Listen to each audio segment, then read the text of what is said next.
যশোরের বাঘারপাড়ায় যুবদল নেতা রুবেল হোসেনকে প্রকাশ্যে কুপিয়ে হত্যার ঘটনায় বিচার দাবিতে বিক্ষোভ করেছেন দলীয় নেতাকর্মী ও এলাকাবাসী।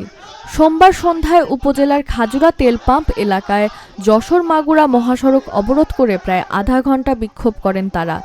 এ সময় হত্যাকাণ্ডে জড়িত থাকার অভিযোগ তুলে তেলিধান্যপুরা গ্রামের রাব্বির বাড়িতে অগ্নিসংযোগ করে বিক্ষুব্ধ জনতা। পরে পুলিশ ও ফায়ার সার্ভিস পরিস্থিতি নিয়ন্ত্রণে আনে।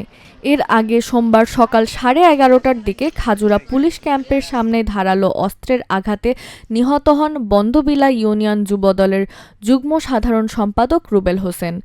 পুলিশ ও স্থানীয়দের তথ্য অনুযায়ী কাভার্ড ভ্যান রেখে হেঁটে যাওয়ার সময় রুবেলের পথরোধ করেন একই গ্রামের রাব্বি সহ কয়েকজন। কথা কাটাকাটির এক পর্যায়ে রুবেলকে এলোপাথারি ছুরিকাঘাত করা হয়।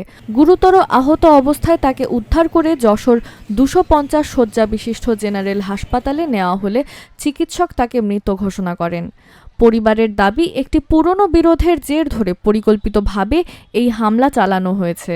নিহতের মা জানান, স্থানীয় একটি মাদ্রাসার মাঠে আড্ডা দেওয়া নিয়ে রাব্বিকে শাসন করেছিলেন রুবেল।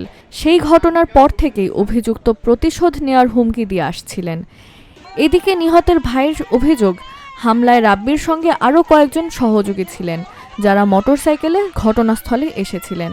বাঘারপাড়া থানার ওসি শাহজালাল আলম জানান, হত্যার প্রকৃত কারণ উদ্ঘাটনে তদন্ত চলছে। অভিযুক্ত রাব্বি ঘটনার পর থেকেই পলাতক রয়েছেন। তাকে গ্রেপ্তারে পুলিশের একাধিক দল অভিযান চালাচ্ছে। প্রকাশ্যে এই হত্যাকাণ্ডে এলাকা জুড়ে চাঞ্চল্যের সৃষ্টি হয়েছে।